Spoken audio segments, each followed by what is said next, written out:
Work besties, welcome on this glorious day to 6 things that have really resonated with me this past summer. 6, I don't know if I want to call them lessons, but things that have really been prevalent in my life, or lessons that I knew them, logically, but then putting them into practice was kind of a whole other thing if you think about it. Welcome to 6 of those. Is that an acorn floating away?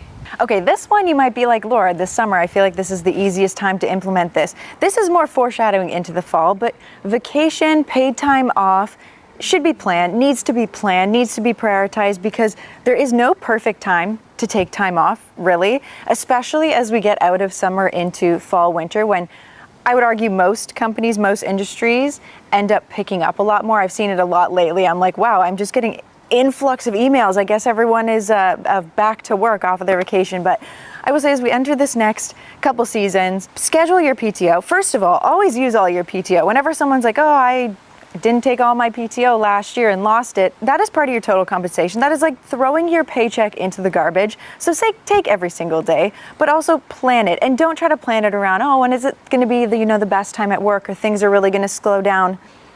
Because that doesn't really happen much. You got to just plan it and intentionally take that time away. And I also find too, as you enter a busier season within work, that's when I find a lot of value taking my time off, because I don't want to say a light at the end of the tunnel, but it's something to look forward to when you know you're going to have a break to breathe.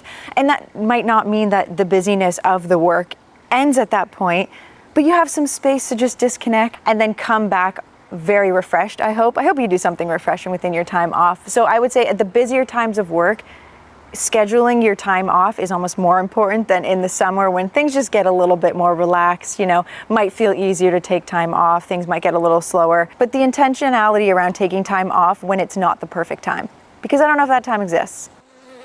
Make sure you're The importance of making use of your daily breaks, both physically and mentally. I know oftentimes, I do it myself too, you just start scrolling online, you're like, oh, I'm taking a break, I'm just sitting at my desk, but that break doesn't hit the same, because then if an email notification pops up or something goes on, you're immediately pulled back in. I have been really intentional, especially on my lunch break, of physically removing myself from my workspace, going and making my lunch or picking up my lunch and eating it away from my desk, so that it's like a true break. Physically disconnecting first, and then doing something that mentally allows you to disconnect as well, because if you're away from your desk and you're still thinking about work, you're still working, That was like a big realization I had a couple years ago. I'm like, oh, but I do take breaks. And I'm like, well, during the break I was thinking about work stuff, so that is not really a break. Also, with your breaks too, there's this weird, I don't want to say weird, there's a group of people who I feel like think time blocking your calendar is really good for productivity, and then there's some people who think that it is not. I fall into category of I time block my calendar every single day, and it's great for my productivity, and I time block my breaks as well, because they're just as important to take during the day as that time to connect with your coworker about something or work on a project. You need that time to recharge. And so actually intentionally blocking your breaks into your calendar, and yes, things change during the day, things can come up, you might have to shift your break, but you're just now dragging your break into a different part of the day, so it's still allocating time for it, and you're not just deleting it from, oh, I was going to take a break now, but I guess I can do this instead. You can kind of adjust it. So I always say your lunch, your breaks, whatever you have at work, block them into your calendar, and you're busy during them. You make a calendar meeting invite, do what you got to do, but that time is very important. And number 3 is, the days are long, or maybe they were long. Now they're getting shorter, I'm aware, but making use of your days before and after work. I know some people are more morning people, some people are more evening people. I'm definitely a morning person, so having kind of I don't want to say a full day before my work day starts, but having time for myself, doing something for myself before I open my laptop, is a non-negotiable in my calendar, and it's a habit. People are like, oh, well, how do you wake up early? There's no secret sauce. You just do it. It's just discipline at this point. You just have to get up. And having a day before your work day or having a day after your work day, I feel like is quite important. Otherwise, Monday to Friday just feels like work. And then I try too to have something in my evening to look forward to. I'm not the kind of person that's going to go out and do a ton of social plans, but even doing nothing, or my rotting time on the couch or watching a mindless show, is something that I've like planned and I look forward to, because doing nothing when you're intentional about doing nothing is still doing something, versus the doing nothing when you're like, oh, I forgot to plan anything and I want to do something, but now I'm not doing something. That doesn't tend to feel as nice. But having something to look forward to in your evening, it makes the week feel less dragged on. Can anyone relate to that? You know, Monday to Friday doesn't have to just be work. And I know, okay, social plans are an interesting one, because after a work day, the last thing you might want to do is socialize. But hear me out, because I feel the same way, and I've had to kind of like pep talk myself into this. We don't necessarily, working remote, get the same social interaction as we did when we worked in an office. Just like being in that social setting, having casual conversations with people, we don't really get that at home anymore. And even having a meeting with someone one-on-one and having those, like, it's not the same social interaction through a screen. And so I know I want to be social, but then I'm also like exhausted, and then I don't want to be as social.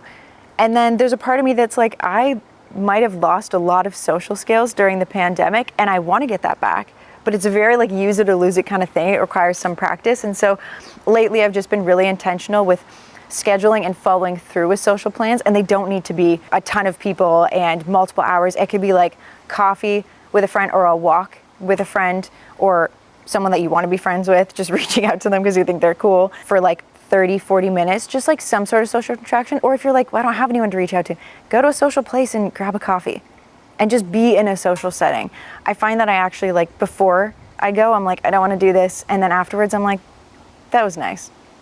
And so I've been trying to make more space for that. And that kind of plays to number 4 as well, of like nurture friendships. I've been watching a lot of podcasts, listening to different people I admire speak, and a lot around happiness or fulfillment in life coming through the strength of your relationships. And that's not just speaking to romantic relationships, friendships, family members, and whatnot. So creating space to have intentional time for that, or nurturing friendships. I recently moved across the country.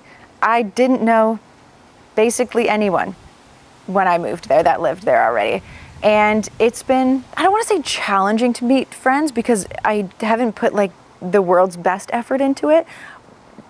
But I feel like in general, it can be harder to make friends or to make that first move. It feels a lot like dating. Like, I was talking to this girl recently, and she really liked the vibe of someone who was working at a store that she was purchasing something from.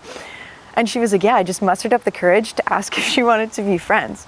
And I'm like, that is awesome. And I love that. And I feel like we should do more of that, but there's like a hesitancy. I mean, it's probably like a fear of rejection, really, when you think about it, because it's the same idea as when you're looking for like a romantic partner. It almost feels like you're asking them on a date, like it's a friendship date. I'm trying to be more intentional with that, because I feel like too, with friendships, you have different friendships that serve you different ways throughout different seasons of life. And if you've made a lot of change in your life lately, or you've grown, or potentially friendships didn't follow you to this new season of life, which that is okay. But making friends in the season of life that you're in, that kind of, I don't want to say match your energy, but support you with where you're at now and make you feel big and make you feel important, it takes a little bit of work. And I think a lot of us sit back and they're like, I'd really love that in my life. But then when it comes to actually putting in the work or getting through those scary moments to like make that first step, we hesitate and we're like, okay, maybe I don't actually want this, but like internally we do want this. It's just like a coping mechanism or like a defense mechanism we put up. I've been trying to be really intentional about that lately. If I meet someone and I'm like, I really appreciate their energy and their presence, and I feel like we have a good vibe, I'm gonna probably do something about it. Number 5, you can't say yes to everything. This is speaking to myself, for myself. Maybe you can say yes to everything, but I don't want to say yes to everything, because when you say yes to something that doesn't really resonate with you and it's not like an absolute yes, it removes space from opportunities that might come up in the future where it is an absolute yes. And so in saying no to something, you're leaving space or creating space for something more aligned with you to come into your life at a later opportunity. I think it can be easy to kind of get into this trap of like saying yes to everything, whether that's work or, let's talk in a work context. You know, saying yes because you potentially want to get promoted, but saying yes to that thing doesn't necessarily lead to promotion, or maybe you're self-employed and yes because you don't know where your next paycheck is going to come from, and there's that sense of security that comes with the yes. But if we say yes so much and then a great opportunity comes up, we may not have space to say yes, or we might be so burnt out by the time we get there that our yes isn't giving that piece of work or opportunity justice, and it doesn't give us the opportunity to execute as well as we could have if we left a little space, you know? So that's something I've been trying to practice of like, okay, why do I want to say yes to this opportunity? What's driving me to do that? Is the pull more superficial, or is it truly aligned with what I'm in search of right now or where I'm going? And then in this practice, it comes with the art of saying no, which can be really challenging to do, but just giving yourself the space or the permission to say no to things and know that you're allowed to say no to things, especially if they don't align to you. And maybe something looks like such a great opportunity on the outside and everyone around you is like, oh my gosh, you should do it. This is incredible. But deep down in your gut, you're like, yeah, it's a great opportunity. I'm not denying that. But two truths can exist at once. And while it's a great opportunity, it's not a great opportunity for me. And allowing yourself to say no to that without fear of letting others down or just kind of staying true to yourself in that context. So not saying yes to everything, learning to say no to things, and really evaluating why you're bringing opportunities into your life and why you're saying yes to certain things. It's just been a big theme in my life lately. And number 6, the last one, it's romanticizing the little things in life. And I don't even want to call them little, but the less Instagrammable highlight feed moments in life. And yes, we exist in a digital world, an online world, and many of us consume social media. Well, if you're watching this right now, you do as well. And it can get really easy to get caught up in everyone's highlight reel and everyone's accomplishments and everything that they're sharing online. And it can create this idea in your mind of like, those are the things worth celebrating and everything else is just shmeh. But the smaller moments in life, like romanticizing the little things, I've found to be so enjoyable. Like the really mundane, everyday things, whether that's the place I get to walk my dogs or the trails we get to walk after work are so beautiful and so gorgeous, or the latte at the coffee shop that I frequent. The fridge that you have is full of some of your favorite foods, and that's a privilege in itself, and that's something to be celebrated and romanticized. Or, you know, staying in and doing nothing is so fun and so exciting, and you don't necessarily need to like travel across the world and have a Euro summer to have a really epic summer. Something I've really been loving is the local farmers market that I shop at every Saturday has the most beautiful flowers in season, and they're very affordable compared to getting flowers somewhere else. And so every Saturday, like, I look forward to it. It feels like such a big, exciting thing to do, of go pick up, you know, my $3 flowers and go home and cut them and rearrange them a little bit. And I guess getting excited about the smaller moments in life and creating your own like highlight reel out of the day-to-day things you experience, and not just saving that excitement for the big travels or the massive work promotions or like the big things that we see online a lot that can get really easy to compare ourselves to. Romanticizing the little things. Like I'm sitting outside right now and there's trees behind me and that's beautiful, and the water's watering. This is pretty great. This is like a highlight reel right here. So I think we can learn to celebrate the mundane a little bit more. And that doesn't mean publicly. It's not like I'm gonna start blasting all of my feed with my little mundane, or maybe I will. Maybe I will do that. Maybe I won't do that because I like to keep some things just for me. But anyways, yeah, so as summer's kind of coming to a close, those are 6 things that have been something on my mind lately, something I've been resonating with, something I've been, I don't want to say working on because that makes it just sound like a job. Things that are of importance to me right now, and little reminders that I like to carry throughout my days. And I'm sure as the fall, autumn approaches, winter, those will kind of change as they should, because such is life. So that's where I'm at right now though, and I thought I would share that. And if you are really focused on something, you have a theme in life right now, something you feel interested in sharing, drop it in the comments section because I always love to read your thoughts, your experiences, what you're going through, what's resonating with you. As always, thank you for being here, work bestie, and toodaloo for now.